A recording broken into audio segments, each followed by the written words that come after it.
आज की कहानी है जादुई चक्की। एक गांव में दो भाई रहते थे, लल्लन और सुखवन। बड़ा भाई लल्लन लालची और दुष्ट था। थोड़ा भाई सुखवन सीधा साधा और भोला था। पिता की मृत्यु के बाद लल्लन ने सारी पैतृक संपत्ति पर कब्जा कर लिया।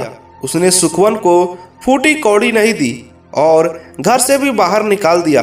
पिता की संपत्ति पाकर लल्लन ऐशो आराम के जीवन व्यतीत करने लगा, लेकिन सुखवन और उसका परिवार गरीबी के दिन गुजार रहा था। छोटा मोटा काम करके वह 2 वक्त की रोटी भी बड़ी मुश्किल से जुटा पाता। अपनी गरीबी के कारण सुखवन हमेशा चिंता में डूबा रहता था। दिवाली का त्योहार आया। लल्लन का पूरा घर रोशनी से नहा उठा।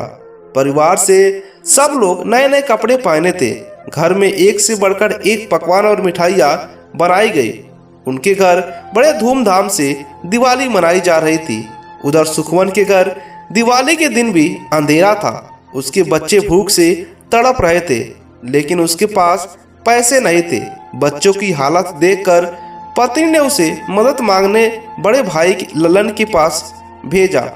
मन मारकर सुखवन लल्लन के घर गया और अपने घर का हाल बताकर कुछ पैसे उधार मांगे, लेकिन लल्लन ने उसकी मदद करने से इनकार कर दिया और उसे भगा दिया। दुखी मन से सुखवन अपने घर लौटने लगा। वह समझ नहीं पा रहा था कि अपने बच्चों की भूख मिटाने के लिए पैसों का इंतजाम कैसे करे। तभी उसे रास्ते के किनारे खड़ी एक बूढ़ी अम्मा दिखाई दी। उसके पास ही लकड़ी का एक गट्ठर पड़ा हुआ था। सुखवन ने सोचा कि यदि मैं इस बूढ़ी अम्मा की मदद कर दूं तो शायद ये मुझे कुछ पैसे दे दे। वह बूढ़ी अम्मा के पास गया और बोला, अम्मा क्या ये लकड़ी का गट्ठर आपके घर तक पहुंचा दूं? इसके बदले आप मुझे कुछ पैसे दे देंगे? मुझे पैसों की बहुत ही ज़रूरत है। कोई और काम हो तो मैं वो भी कर दूंगा। बूढ़ी अम्मा मान गई और सुखवा ने लकड़ी का गट्ठर उसके घर तक पहुंचा दिया।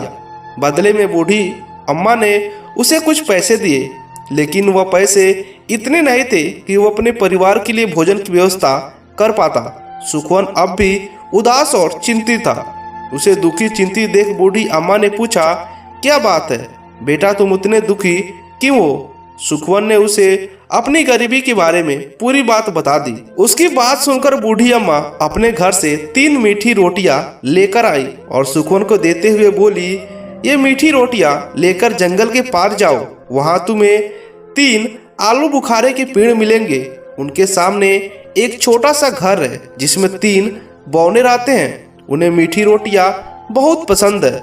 वे तुम्हारे हाथ में ये रोटियां देखेंगे तो जरूर कुछ तुम मांगोगे तो वो तुम्हें देंगे। इन रोटियों के बदले उनसे पत्थर की चक्की मांग लेना। उस चक्की के मिलते ही तुम्हारे दिन बदल जाएंगे। सुखवन ने बूढ़ी अम्मा का धन्यवाद किया और मीठी रोटियां लेकर जंगल की ओर चढ़ पड़ा। जंगल पार करने के बाद उसे 3 आलू बुखारे के पेड़ दिखाई पड़े और उसके सामने छोटा सा घर। सुखवन घर के पास गया और उसका दरवाजा खटखटाया, लेकिन दरवाजा नहीं खोला। 2-3 मरतबा खटखटाने के बाद जब दरवाजा नहीं खुला तो सुखवन ने दरवाजे को ढकेल कर देखा। दरवाजा खुल गया और वो घर के अंदर घुस गया। घर के अंदर उसे 3 बौनों कुर्सी पर बैठे बातें करते हुए दिखे। जब बौनों की नजर सुखवन पर पड़ी तो वो क्रोध में आ गए और बोले, कौन हो तुम जो बिना अनुमति के हमारे घर में घुसे चले आ रहे हो? सुखवन मीठी रोटियां दिखाते हुए बोला, मैं आप लोगों के लिए मीठी रोटियां लेकर आया हूँ। मीठी रोटियां देखकर बौनों का गुस्सा छूमंतर हो गया। वे तीनों खुशी से उछल पड़े और बोले, वाह, तुम्हारे हमारे लिए मीठी रोटियां लेकर आई है।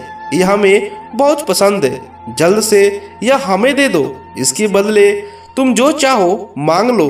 सुखवन ने उन रोटियों के बदले बौनों से पत्थर की चक्की मांगी।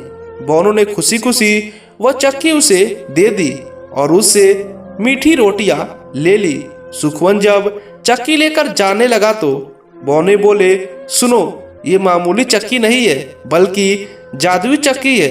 इससे तुम जो भी मांगोगे वो तुम्हें मिलेगा, लेकिन याद रखना ये जादुई चक्की तब तक चलती रहेगी जब तक तुम इस पर लाल कपड़ा न डाल दो। तुम ऐसा ही करना।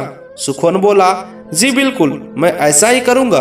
और वह बौना को धन्यवाद कहकर अपने घर लौट आया।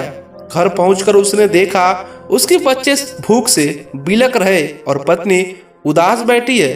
उसने अपनी पत्नी को पूरी घटना बताई।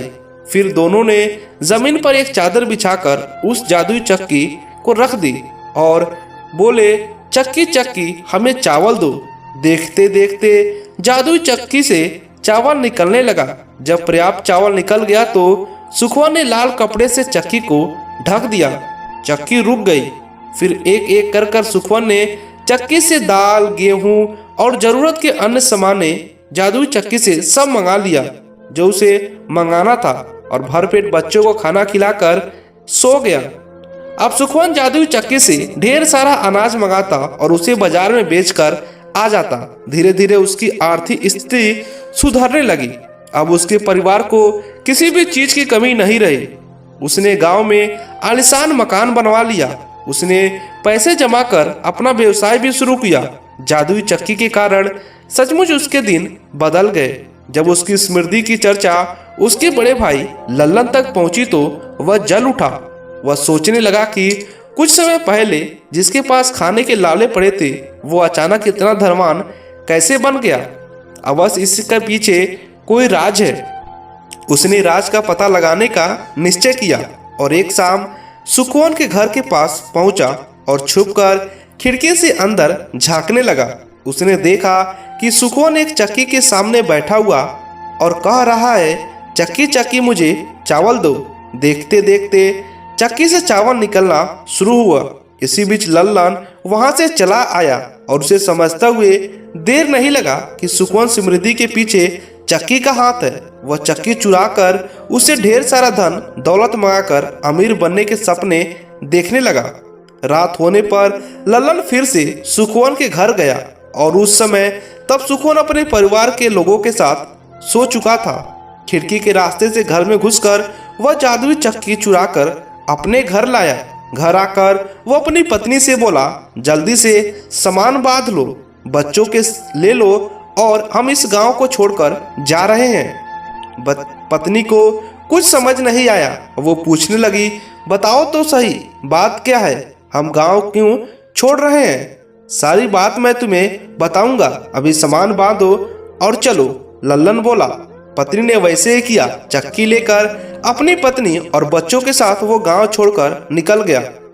वह कहीं और जाकर बस जाना चाहता था ताकि उसके भाई को पता न चल सके कि चक्की उसने ही चुराई है। चलते चलते रास्ते में एक सागर पड़ा। उसने एक नाविक से उसकी नाव खरीद ली और उसमें बैठकर सागर पार करने लगा। अब तक शांत उसकी पत्नी से रहा नहीं जा रहा था। वो फिर से पूछने लगी, अब तो बता दो कि बात क्या है? हमें चक्की लेकर अपना घर बार सब छोड़कर कहाँ जा रहे हैं? पत्नी से परेशान होकर लल्लन बोला, ये कोई वैसी चक्की नहीं है बल्कि जादुई चक्की है। इससे जो मांगोगे सब देती है। सुखवन इसी जादुई चक्की के बल पर इतना धनवान बन गया है। हम दूसरे देश जाकर बस जाएंगे और इस चक्की के सहारे बहुत ही अमीर हो जाएंगे। आओ मैं तुम्हें चक्की से कुछ मंगा कर दिखाता हूँ। वह चक्की से बोला, चक्की चक्की मुझे नमक दो। चक्की से नमक निकलना शुरू हो गया। उसकी पत्नी की आंखें फटी की फटी रह गई। चक्की से नमक निकलता जा रहा था। लल्लन से बोला, अब इसे बंद कर दो। लेकिन लल्लन को चक्की बंद करना नहीं आता था। नमक निकलता गया और नाव में भर गया। छोटी सी नाव उतना बोझ सह नहीं सकी और डूब गई। लल्लन और पूरा परिवार सागर में डूबकर मर गया। उसे अपने दुष्कर्म और दुष्टता और लालच का फल मिल चुका था। कहते हैं आज भी वह जादुई चक्की सागर में चल रही है, जिसके कारण से आज भी समुद्र का पानी खारा होता है। आपको यह कहानी कैसी लगी हमें नीचे कमेंट कर बताइएगा। सचमुच में लालच बुरी बला होती है।